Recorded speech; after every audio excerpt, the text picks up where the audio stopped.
Chapter 3 Devilish Side. All right, y'all.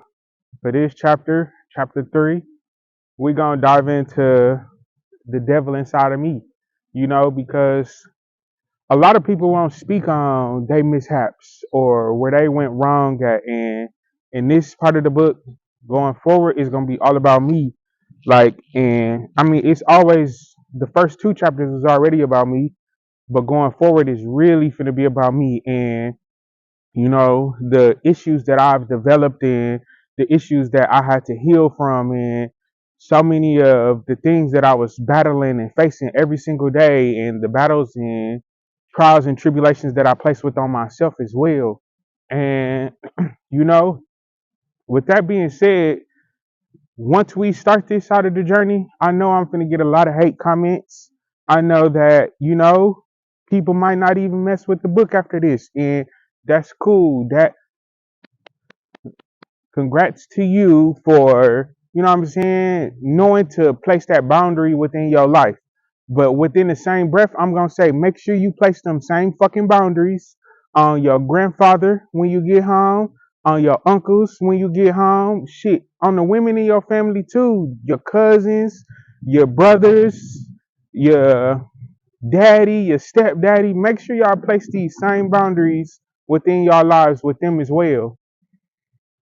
But what I will say is, I want to start it off with, how I've developed my insecurities and my trust issues. And, you know, I was, I participated in domestic violence. And I don't even want to sugarcoat that shit because it was foul. And, I wasn't secure and healed within myself. Like, I had lost who I was as a person. I grew up always knowing that, even though I had the issues that I had within my household and stuff like that, and people was trying to tear me down and everything else, I've always been super secure in myself and knowing my path and my journey and what I was going to be doing on a large, grand scale. And it was just me tapping into that side of me and realizing that, at some point, you know, I hate that the saying and the thought of people feel like you got to go through something in order to obtain something.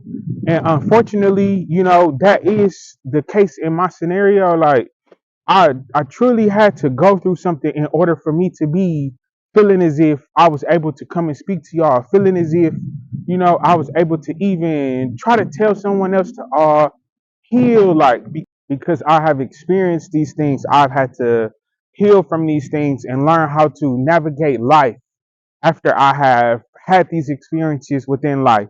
And I honestly want to start it off with, me partaking in domestic violence because, like I said, that was totally unacceptable on my end. It was some demons that I was facing within myself, like, and I don't look at, God and the devil and stuff in the same sense that probably you look at it. I look at it from a state of God is my higher consciousness, the devil is my lower consciousness. And I was moving within my devil self, like I was moving from this lowest aspect of myself.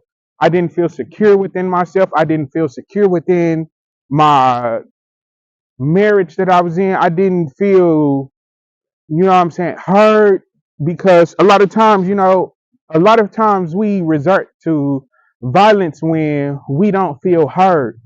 And I have spent so many years of not being heard that, throughout I'm going to say from my 18, no, I'm going to say from my teens in general, like, because like middle school, 8th grade, I want to say it started for me. So from 8th grade on up, I turned into this very violent person because I wanted to be heard. And, even beyond that shit, I turned into this violent person because I got tired of people taking shit from me. Like, you know what I'm saying? And we'll get into all of that. But I want to focus on right now the domestic violence part of it, because if you are experiencing domestic violence, contact somebody, please, because You don't deserve that. You don't deserve to even put up with that.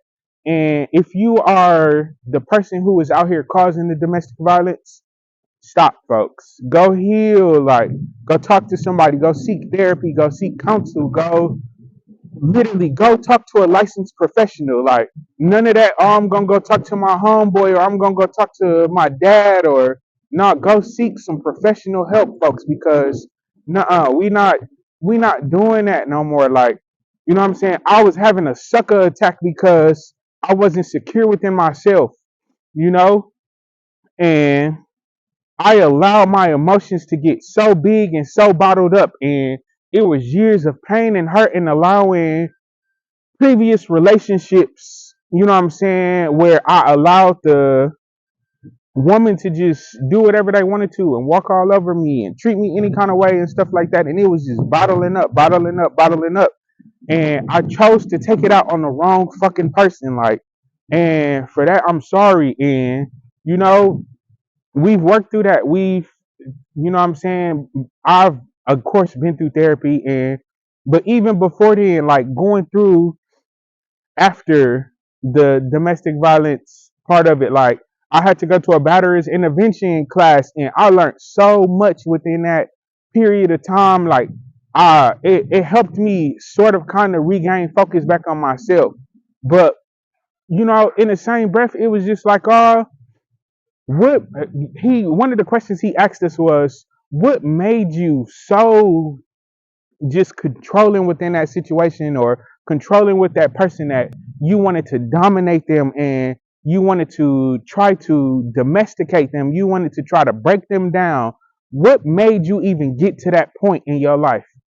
And for me, you know, I thought about that for years and years and years and years. I felt like I gave him an answer at the time. I don't remember what the answer was, but I'm pretty sure it was pretty surface level. Like, but as I went through therapy, I realized that, you know, I tried to control this woman just based off the simple fact of my fears. Like, I allowed my fears to get the best of me. I allowed my insecurities to get the best of me, you know, and I had to learn to take accountability for those things because, yes, you know what I'm saying? I'm here today, and, you know, she was hurt, and, you know, it wasn't fatal or anything like that, but at the same breath, it was still horrible. And, you know, nobody deserves that. Nobody, daughter, mother, sister, cousin, auntie, nobody deserves those things. So if you are out here and you are doing those things, please seek help. Like, go talk to a professional, please, because it's unacceptable. And, you know, even beyond that, I am still to this day facing the repercussions behind that, because that's not just okay, I served jail time behind that. I was on probation for that. I had to go to these classes and do this anger management and stuff like that. And it's beyond that, because here I am. What? This happened in 2015, 2016. Here he is, 2023, and I'm still facing consequences for those things because, you know, I'm unable to find. I'm a huge healthcare professional.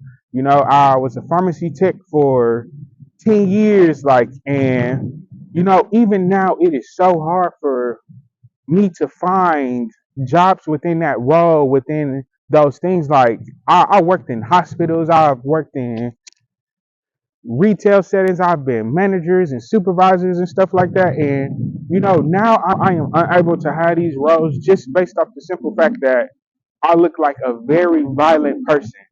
And don't no company want a violent person within their establishment. Like, and you know, that messes with me sometimes, and it